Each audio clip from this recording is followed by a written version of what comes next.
और दिन के 12 नहीं बज पाएंगे रात भाई भाषा ही बदल जाए पूरी।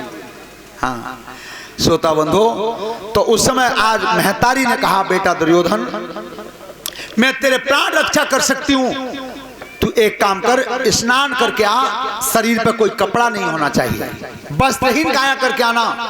और मैंने आज तक ये दुनिया नजर भर के नहीं देखी, पट्टी खोल के तुझे देख लूंगी तो तेरा शरीर वज्र का हो जाएगा। आज दुर्योधन तो स्नान करके आ रहे थे नगिन, और इधर से भगवान कन्हैया जा रहे हैं। मन में विचार किया कि अगर ये दुर्योधन वज्र को हैगो तो ये दुष्ट मरे होना है, और जब तक ये मरे होना तब तक पांडवन राज। तो एक रूप से पांडवों के संग और एक रूप से आज भगवान दुर्योधन से कही कि इतने धर्म से गिर गए, महतारी के सामने नगिन जा रहे हो, हथियार जब चलता है तो कमर से ऊपर, तो केला के पत्ता बंधवा दिया दुर्योधन की कमर से, सिखाया कि भगवान ने। और जैसे वो आया महतारी ने पट्टी खोली, पूरा शरीर वज्र का हो गया, केवल वो शरीर बच गया जो ढक रहा था। तब कही बेटा दुर्योधन, और मैंने कही कि नगे नाना बिल्कुल, तब की मैया मोह कन्हैया मिल गए गैल में। अरे पागल वा कन्हैया ही ने तो महाभारत करवा दिया पूरा, और बाई की बात में भरा गया। तो आज महतारी संकेत कर रही है तू जानता नहीं हो से बेटा वो है कौन, सुन। सभी बोलेंगे प्रेम से ताली बजाते हुए, अरे दुनिया बाबरी करीडारी रे मन मार मार के जादू, दुनिया बाबरी करीडारी रे दर मार मार के जादू, अरे मार मार के जादू भैया मार मार के जादू, दुनिया दुनिया दुनिया बाबरी करीडारी रे दर मार मार के जादू।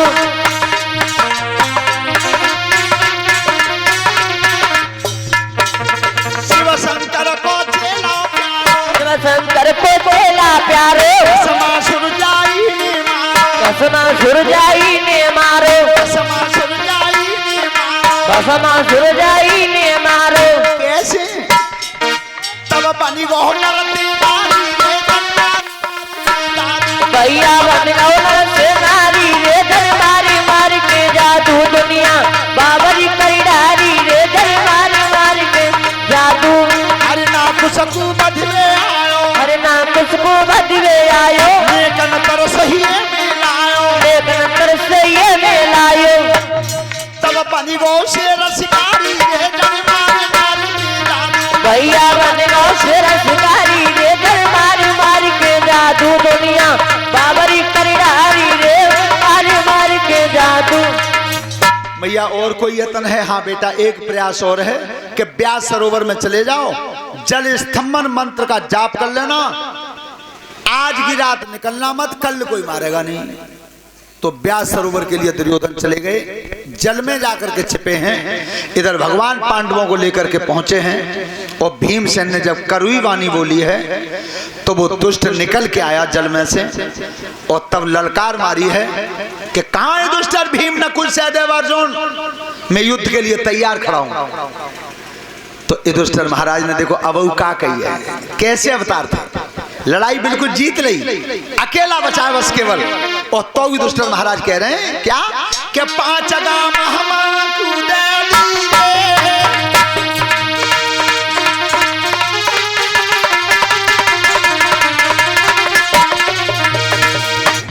5 गाम हम कूदे लीजिए, अपनो छत्र सिंहासन लीजिए,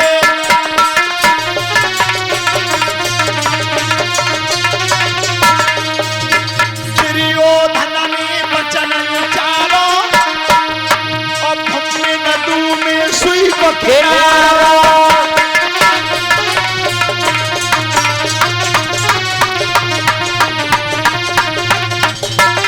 सुनो, केवल लड़ना चाहता हूं और कुछ नहीं। इतने ऊपर धर्मराज युधिष्ठिर कह रहे हैं भैया तू ही किलो है, हमें 5, तो लड़ाई तो ना नियम की। ऐसा कर दो भैया हमें तो छांट लो, 3 ही तुम हो जाओगे, 3 ही हम हो जाएंगे, फिर मैदान में आ जा। तब दुर्योधन ने कही दुश्मन की मदद लेके और मैं लड़ाई जीती जाऊं, ये धर्म नहीं होगा, इसे नहीं चाहता मैं। तब कही युधिष्ठिर ने अरे दुष्ट तू धर्म में जानता है, तेरे मुंह पे आज पहली बार ये शब्द आया धर्म। पर तू धर्म की परिभाषा जानता है? पर भैया दुर्योधन, वो एक ही बात का दुख है, तेने अपने मुंह से धर्म शब्द बोलो जरूर, पर बहुत देर है, बहुत देर हो गई। क्या बोले हैं दुष्टन? अरे आई तो याद धर्म की, आज अंत समय पे आई, ओए जे याद पहले आई जाती तो होती नहीं लड़ाई। अरे होती नहीं लड़ाई भैया, होती नहीं लड़ाई, जे याद पहले आए जाती तो होती नहीं लड़ाई।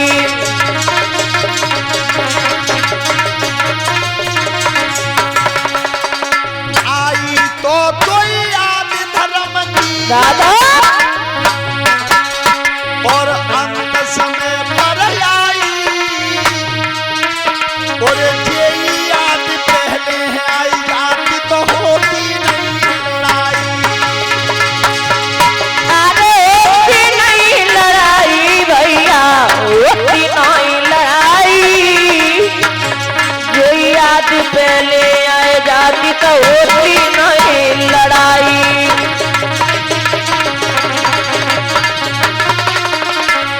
याद रखना, उस समय भीम और दुर्योधन का गदा युद्ध निश्चित हुआ सागर की पार पे, और जब दोनों ये बलराम के चेला थे, दोनों भीम और दुर्योधन, जब दोनों में गदा युद्ध हुआ, श्रोता बंधु, भीमसेन जब गदा का प्रहार करते थे तो दुर्योधन के सीना पे तो लोहे की सी आवाज आती थी, और जब दुर्योधन वार करता था तो भीम के शरीर में तो खून की धार आती थी। तब अर्जुन ने कही, कन्हैया प्रभु जी बता दो आज की लड़ाई में जीते हो को? भगवान ने कही, बल भीमसेन में ज्यादा है और बुद्धि दुर्योधन में ज्यादा है, पर बुद्धि के सामने बल हार सकता है। तो प्रभु ने कहा, आज और कैसी लाज बचा दो, अब तक तो जिता ही लाए हो। श्रोता बंधु, तब तक बलराम बराबर खड़े हो गए। तो कन्हैया ने कि तुम्हें माले बनाया अर्जुन, दाऊ भैया तो ठाड़े, और बलराम के ही दोनों चेलाएं लड़ रहे हैं। तो नेक त्याय भैया मेरे माँ चिताई लेते तो मैं इशारा तो दे देते। और ये देखियो तुमने अब दो मल्ल जब अखाड़े में लड़ते हैं और एक मल्लू ने एक कमजोर पत्तो है, तो फिर वो दिखवैया में देखो तो कोई जेई कह देगा कुश्ती बराबर है, छोड़ो। जैसे ही भीम की काया पस्त भई, पता नजर करिए कन्हैया के तरफ, और इधर भगवान कृष्ण कह रहे हैं, भीम धन्य भैया, आज जैसो दाव मैंने कबू देखो नहीं। और जो भीम की नजर से नजर मिली, क्या अरे तब कर दो श्याम ऐसा,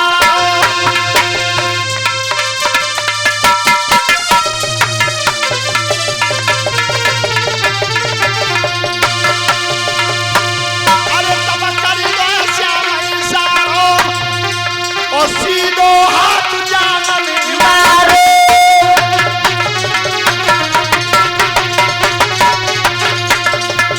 कन्हैया ने कितनी चाल चली क्या भैया भीम, आज के सब पैंतरा मैंने कबू नहीं देखो, पर दाव पेच तुमने बहुत अच्छे लगाए, आज लड़े खूब अच्छे हो, पर इशारा दे दिया। भीम इशारे को जानना हारो, और खींच के मार जान में मारो।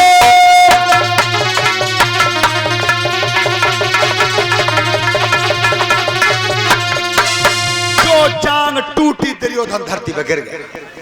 बलराम ने कही, भीम गदा की लड़ाई तुम्हें किसने सिखाई? भीम ने कही, गुरुजी आपने। तो हमने जो बताई हुई कि गदा की चोट कहां मारी जाते, नियमों तो है कि गदा की चोट मारी जाता गुरुजी सीना में, तो सीना में मारवे को जब नियम है तो जांग में किन के कही तुम्हारी। अब सिकवैया तो कोई और हुई हो।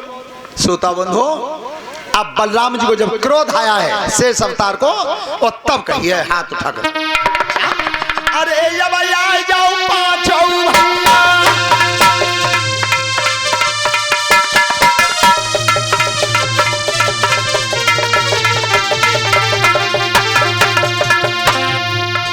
अरे जब आ जाओ पांचों भैया, और संग दुनिया बच करुण चढ़ैया।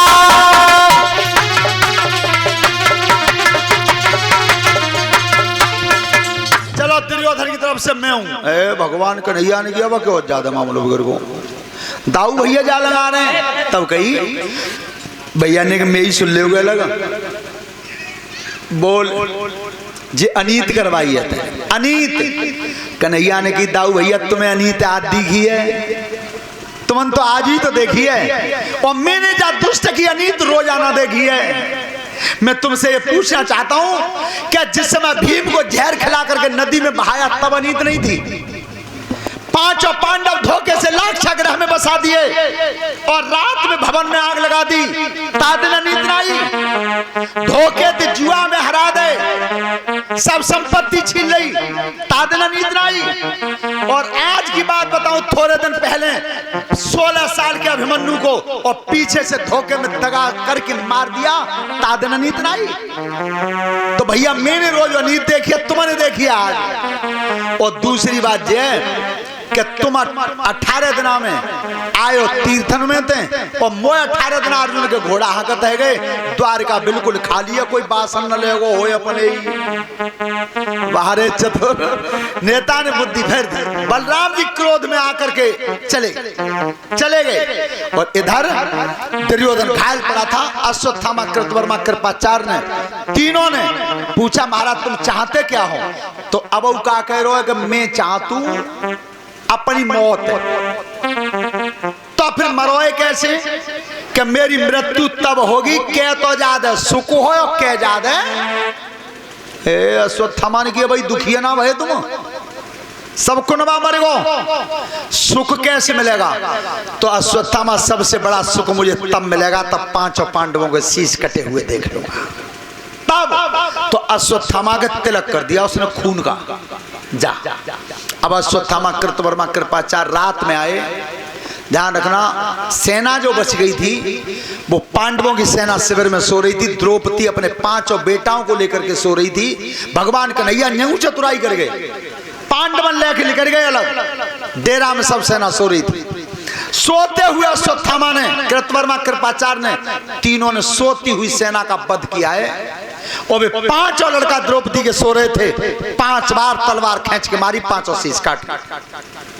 पर एक बात ध्यान रखना बखत परे पे कामन आमे इन बंधन की प्रीत कहा है और दे मुसीबत में जो धोखो ऐसी की तो रीत कहा है। अरे सोबत छत्री को शीश काट दे ऐसी रण में जीत कहा है।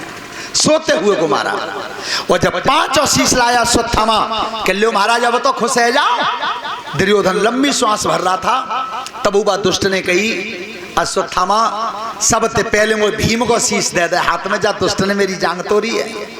तो भीमसेन का जो पुत्र था जैसा शरीर भीम का था वैसा ही भीम के बेटा का था।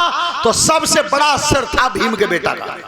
और जब अश्वत्थामा ने वो दिया तो दुर्योधन ने दोनों हाथों में पकड़ के और जोर से दाबो अरे दुष्ट तेने मेरी जांग तोड़ी है। जैसे ही शीश जोर से दाबा सोता बंधु जैसे तरबूज फट जाता है इस तरह से हजारों टुकड़ा उड़ गए शीश के।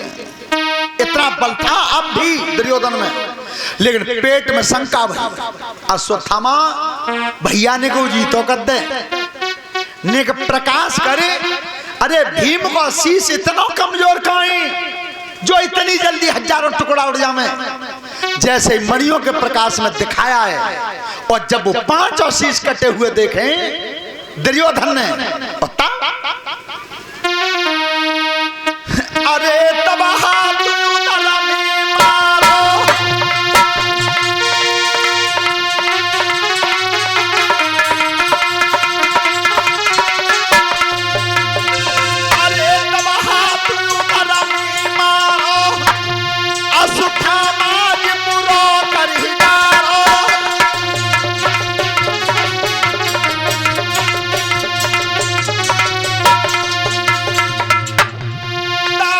दुष्ट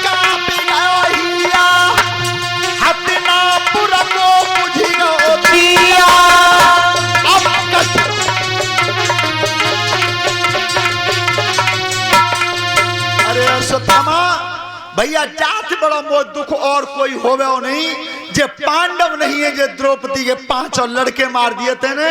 अब मुझे कष्ट इस बात का है कि मेरा वंश तो लड़के मर गया, तेने भैयन को वंश में दो। हस्तिनापुर का दिया बुझ गया, आज दुर्योधन का प्राण निकला तो दुख में ही निकला, दुख में ही।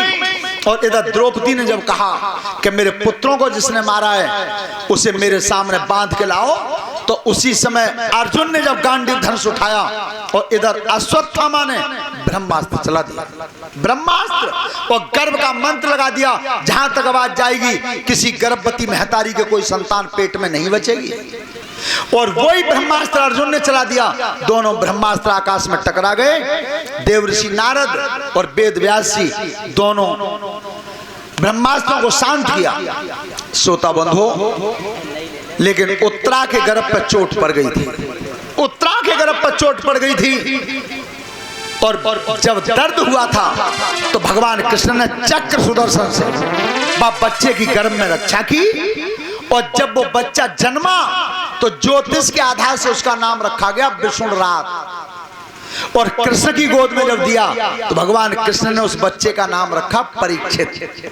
बोलिए परीक्षित महाराज की, ये बच्चा मेरी परीक्षा कर रहा है। महाराज परीक्षित जी को श्राप लगा हुआ था संत का, श्रृंगी ऋषि का, क्योंकि समीक ऋषि के गले में मरा हुआ सर्प डाल दिया था। तो श्रृंगी ऋषि ने यह शाप दिया था, राजन परीक्षित, तुमने मेरे पिता का इतना बड़ा निरादर किया तो आज के ठीक 7वें दिन तुम्हें सर्प काटेगा, तुम्हारी मृत्यु। लेकिन राजा परीक्षित को एक खुशी हुई और एक दुख हुआ। खुशी तो इस बात की हुई, वो तुम्हारे हमारे सबके सामने आज तक काऊ पे गारंटी है कि हम सांझ की रोटी खा रहे हैं तो सवेरे क्यों खाएंगे? कोई बता दे काऊ पे गारंटी हुआ है? कौए कोई बड़े बूढ़े रात में चले जाते हैं तो जी और कहते हैं भैया कल सांझ रोटी खाते छोड़े आए। लेकिन राजा परीक्षित कहते हैं कि 7 दिन की गारंटी मोह पे। क्यों? कि संत ने कह दिया कि मृत्यु 7वें दिन होगी, और ये भगवान ने स्वयं कह दिया कि मोर वचन चा पर जा फीका, संत वचन पत्थर की। तो इस बात की तो खुशी थी कि आज तक किसी पे गारंटी नहीं है कि आज सांझ को हम सोएंगे तो सवेरे जगेंगे, कोई गारंटी नहीं। लेकिन राजा परीक्षित कहते हैं कि मेरी मौत 7 दिन नहीं होगी। और दुख इस बात का रहा कि एक संत का निरादर कर दिया मैंने, संत का अपमान कर दिया। महाराज परीक्षित जी गंगा जी के किनारे शुक्रताल पर 88,000 ऋषियों के साथ शुक्रताल पर श्रीमद् भागवत कथा सुनने के लिए गए थे। तो ध्यान करें, आज 2 दिन समाप्त हो चुके हैं, 7 दिन और बाकी हैं। कल भागवत कथा में सृष्टि वर्णन, सती प्रसंग और भगवान शिवजी और पार्वती का विवाह। अगर समय बचा तो गणेश भगवान का और परशुराम का युद्ध सुनाएंगे कल, कि गणेश भगवान 5 साल के थे और परशुराम कितने बड़े अवतारी थे, 4 कला से अवतार थे। आज वह 5 साल के बच्चा के सामने हारे तो क्यों हारे, और कितना बड़ा संग्राम हुआ, कौन कौन से लोक में हुआ। सभी प्रेम से ताली बजाते हुए 2 लाइन का कीर्तन बोलेंगे। तो अब तो नाच दो तीनों जने।